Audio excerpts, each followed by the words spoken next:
Pancasila,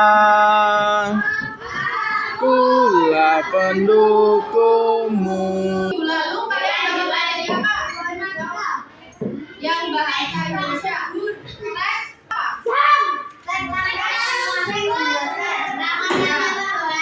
Kalau pernah mencuci tangan,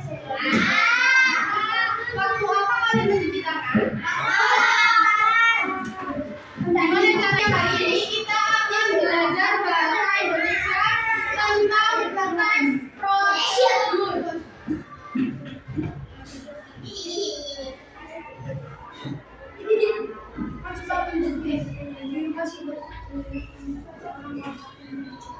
Apa itu teks prosedur?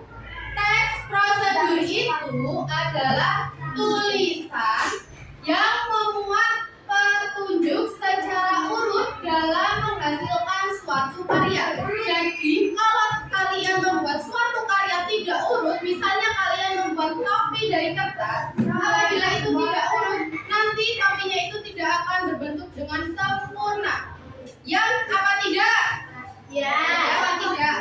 Contoh lain, kalau kalian membuat susu, kalau kalian membuat bagus. Kalau kalian membuat minuman susu dengan berbagai rasa, kalau kalian tidak sesuai dengan teks prosedurnya, tidak sesuai dengan ukurannya, nanti rasanya itu bisa menjadi tawar. Ya kok enggak? Ya.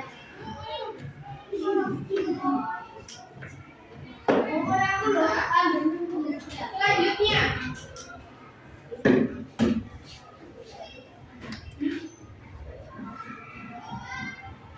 tujuan penulisan dari teks prosedur yaitu memberi panduan kepada pembaca untuk menghasilkan karya sesuai yang diinginkan.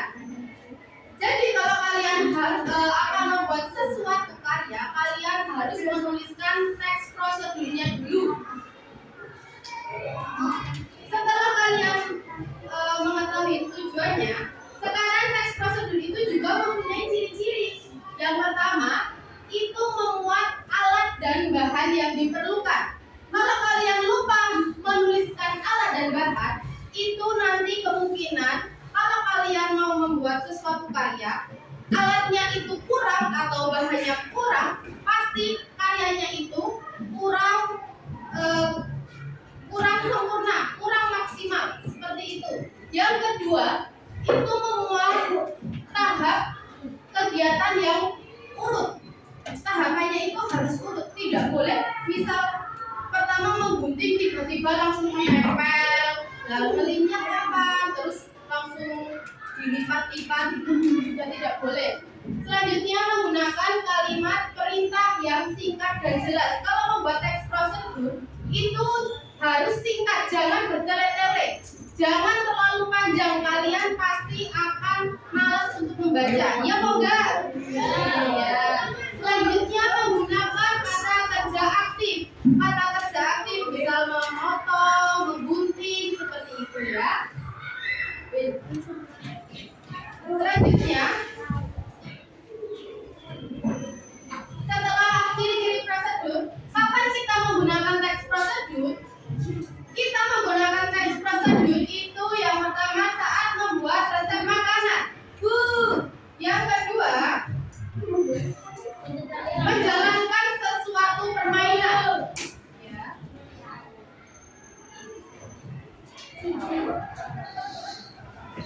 Nah, yang kedua itu menjalankan suatu permainan. Kalau kalian itu misal olahraga, gak ada teks prosedurnya, kalian tidak pemanasan terlebih dahulu, apakah yang akan terjadi? Apa?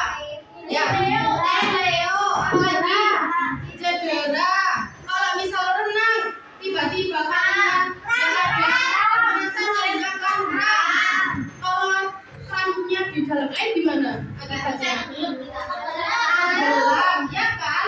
Berarti kalian harus ada prosedurnya saat berenang. Kemudian prosedur eksperimen sains. Kalau kalian masih pelajaran IPA, terus kalian membuat sesuatu, harus penelitian, itu kalian juga harus ada prosedurnya.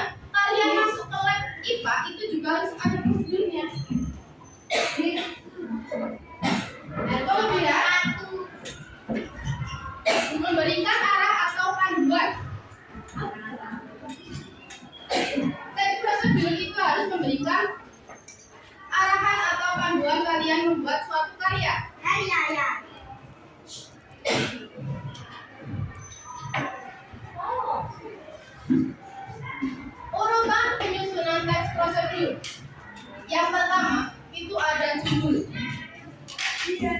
kedua itu pasti ada alat dan bahan. Yang ketiga itu ada langkah pembuatan. Yang keempat itu ada penutup atau kesimpulan. Ada yang tahu judul itu bagaimana? Di mana letaknya? Atas. Ya, di atas sendiri. Di atas sendiri itu ada judul.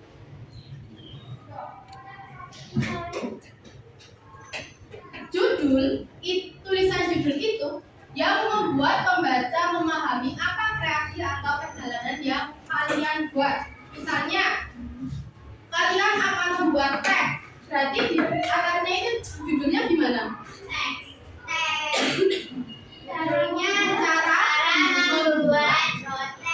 Nah, misal roti, cara membuat roti, cara membuat minuman, cara membuat teh, seperti itu. Paham apa enggak? Ya. Selanjutnya tadi setelah judul ada alat dan bahan. Nah, alat dan bahan itu dibutuhkan untuk membuat sesuatu karya. Tambahkan keterangan jumlah atau ukuran agar lebih jelas bagi pembacanya. Kalau kalian membuat makanan itu prosedurnya, misal gula dibutuhkan berapa, itu harus ada ukurannya. Setelah alat dan bahan tadi ada apa lagi? Ada apa? Ada judul pertama tadi, yang kedua ada alat dan bahan, terus yang ketiga ada apa? Ya, ada cara pembuatan atau langkah pembuatan. Langkah pembuatan itu dituliskan secara diurut menggunakan kata kerja sebagai awal kalimat. Setelah langkah pembuatan terakhir ada apa? Penutup atau kesimpulan. Nah, untuk mempermudah cara pengerjaannya ataupun hal-hal penting lainnya yang harus diperhatikan oleh pembaca. Nah, sekarang ada contoh teks prosedur. Coba kalian amati secara baik.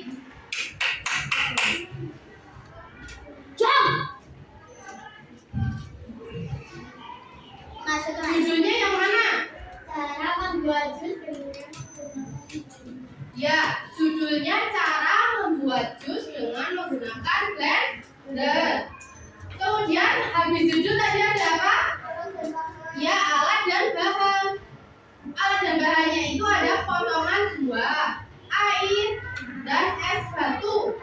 Selanjutnya ada alatnya, ada blender. Cara membuatnya bagaimana? Yang pertama, gimana caranya? Siapkan potongan buah, air, dan es batu. Yang kedua gimana, Mas? Makanya yang kedua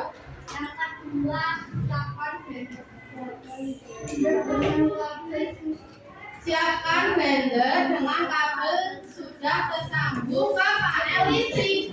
Nah, kalau blendernya tidak tersambung ke listrik, apakah bisa bergerak? Tidak. Gunanya teks prosedur itu harus memuat langkah-langkah pembuatan secara urut. Ketiga, bagaimana?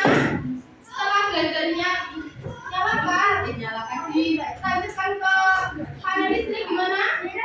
masukkan potongan buah, air, dan es batu ke dalam blender. Iya.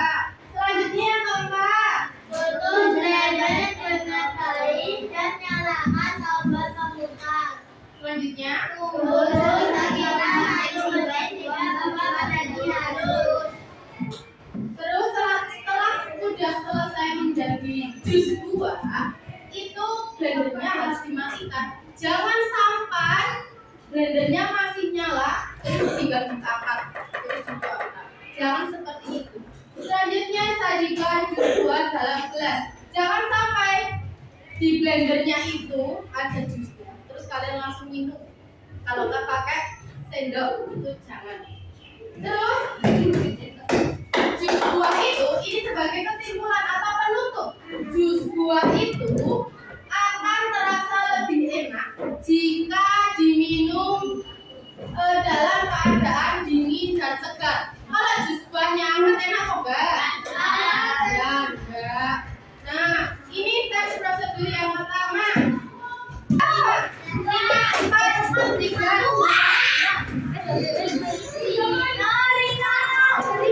Kelompok akan diberikan LKPD. Kemudian nanti setelah sudah selesai, nanti ada kelompok yang maju depan membacakan.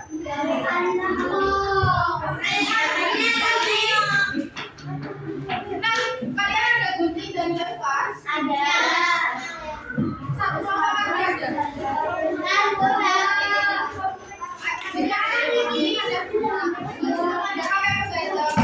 Ini nanti gunanya, dengarkan dulu. Ini gunanya ini gunanya